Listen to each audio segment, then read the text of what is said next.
International trade. International trade होता क्या है, हम इसके बारे में पूरा डिस्क्राइब करेंगे कि इंटरनेशनल ट्रेड क्या है, इसका इंपोर्ट एक्सपोर्ट कैसे होता है, इसके सिद्धांत क्या है और किन किन राइटर्स ने इन सिद्धांतों को प्रतिपादित किया है।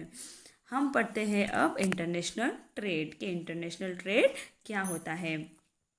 The exchange of good and service between two nations is called international trade। दो या दो से अधिक देशों के मध्य जो व्यापार होता है वो क्या कहलाता है, international trade. According to Roger Bennett, international business is the commercial action carried out at the border of the nation. जो बिजनेस हमारे देश की सीमाओं के बाहर किया जाता है वो क्या कहलाता है, इंटरनेशनल ट्रेड, या हम इसको अपनी लैंग्वेज में इंटरनेशनल बिजनेस भी कहते हैं।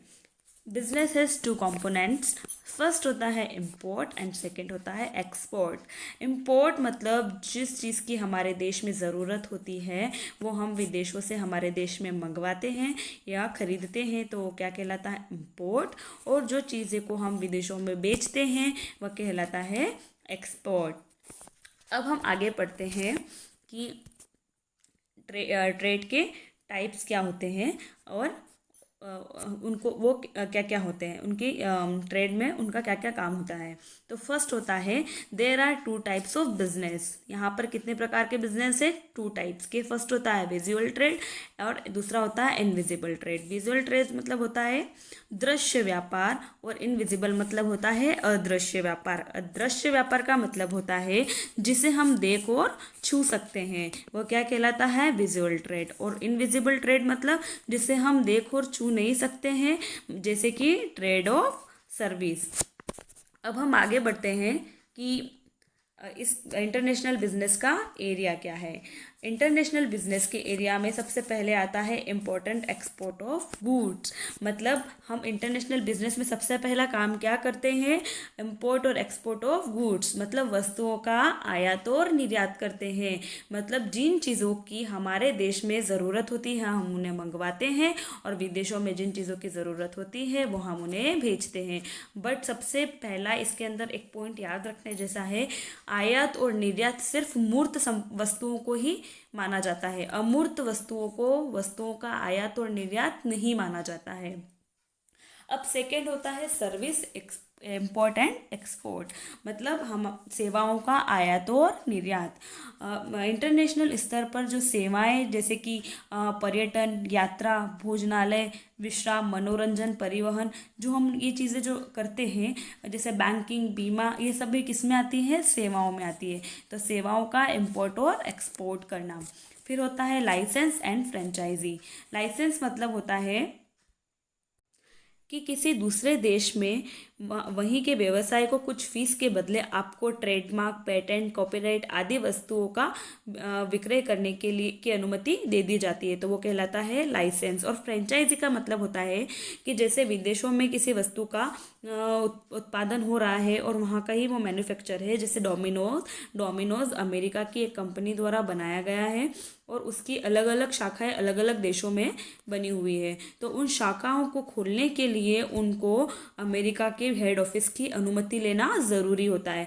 तो जब वो अनुमति लेते हैं तो उसके बदले में वो बड़ी जो मेन कंपनी है उसको फीस देते हैं उसके बदले में। तो जो फीस उसको दी जाती है वो कहलाती है फ्रेंचाइजी। इसी कारण विश्व के सभी देशों में डोमिनोज का एक अपना अपना भाग खुला हुआ है। अब होता है फॉरेन इन्वेस्टमेंट। फॉरेन इन्वेस्टमेंट मतलब होता है direct investment and portfolio investment. Foreign direct investment मतलब होता है कि आप किसी संपत्ति में, किसी प्लांट में, किसी मशीनरी में, किसी कंपनी में सीधा अपना पैसा या फिर वित्त सीधा इन्वेस्ट करते हैं। और पोर्टफोलियो में जैसे अंश, ऋण पत्र में शेयर, डिबेंचर को खरीदते हैं। ये होता है लॉन्ग टर्म का और ये होता है शॉर्ट टर्म का। आगे वाले लेसन में हम इसको पूरा डिस्क्राइब करके पढ़ेंगे। अब हम आगे बढ़ते हैं। Principle of international trade. International trade के प्रिंसिपल कौन कौन से हैं। फर्स्ट है the theory of absolute under valuation in cost. ये दिया था एडम स्मिथ ने। कंपैरेटिव कॉस्ट थ्योरी ये दिया था डेविड रिकार्डो ने, अपॉर्चुनिटी कॉस्ट थ्योरी दिया था प्रोफेसर हैबर्लर ने, फैक्टर रेन्यूअल फंडामेंटल दिया था बर्टिन ओहलिन एंड हेक्सचर ने, एंड सेल्स कॉस्ट थ्योरी दिया था गोटफ्राइड ने। कई बार एग्जाम में इस टाइप के क्वेश्चन आते हैं कि आप इनको एक दूसरे से मिलाइए, या फिर ये वाला सिद्धांत कौन से राइटर ने दिया था, इस राइटर के कौन सा प्रतिपादित था। तो ये सभी चीज़ें किस एग्जाम में आने की संभावना रहती है, एनटीए नेट में इस टाइप के क्वेश्चन आने की संभावना रहती है। इसीलिए इन चीज़ों को आप अपनी नोटबुक में एक बार नोट डाउन कर लीजिए कि कौन से राइटर ने कौन कौन से सिद्धांतों को दिया है। अब हम आगे बढ़ते हैं। फर्स्ट सिद्धांत, अब इन सिद्धांत को हम थोड़ा सा अपने हिसाब से समझने की कोशिश करते हैं कि ये सिद्धांत कह क्या रहा है। फर्स्ट सिद्धांत है the principle of absolute difference in cost. इसमें इस सिद्धांत का मेन मोटिव क्या था, लेबर को हम हिंदी में कहते हैं श्रम। यह सिद्धांत पूरा श्रम पर ही प्रतिपादित हुआ था। इस सिद्धांत को बनाने के लिए एडम स्मिथ ने श्रम को ही केंद्र बिंदु बनाया था। अब हम इसको इस टेबल के अनुसार समझते हैं कि ये चीज़ है क्या। इसमें कंट्री बताई है, कंट्री है ए और बी, इसमें एक्स ऑब्जेक्ट है, इसमें वाई ऑब्जेक्ट है। यह कंपनी ए एक्स ऑब्जेक्ट को 10 रुपये में बनाती है और वाई 5 रुपये में बनाती है, और कंट्री बी एक्स ऑब्जेक्ट को 5 रुपये में बनाती है और वाई को 10 में बनाती है। तो कंपनी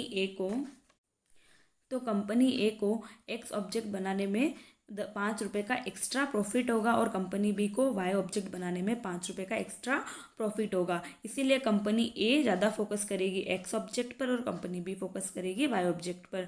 और ये सभी किससे रिलेटेड होगा, ये सभी होगा लेबर से रिलेटेड।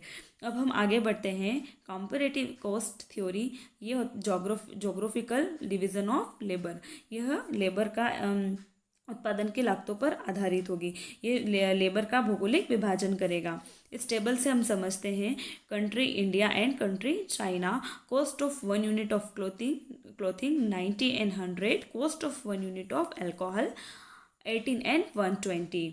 अब यहाँ पर इस टेबल से हम लोग स्पष्ट करते हैं कि इंडिया शराब और कपड़े दोनों ही वस्तुओं में चाइना से ऊपर या फिर निरपेक्ष लाभ कमा रहा है, क्योंकि 100 90 से अधिक होगा और 120 80 से ज़्यादा होगा।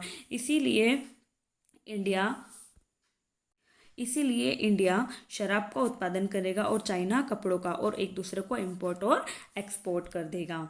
उसके बाद हम आगे बढ़ते हैं। अपॉर्चुनिटी कॉस्ट थ्योरी, ये थ्योरी बताती है Opportunity cost theory is the cost of substituting one item from another. Opportunity cost is expressed as a lost option. इसका मतलब ये है, अपॉर्चुनिटी कॉस्ट थ्योरी मतलब होता है कि आप एक वस्तु के स्थान पर दूसरी वस्तु को ले सकते हैं।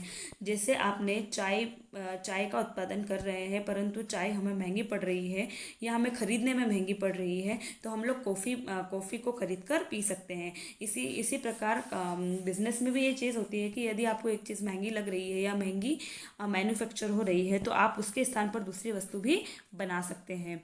फिर तीसरा है हेक्सचर-ओहलिन का सिद्धांत।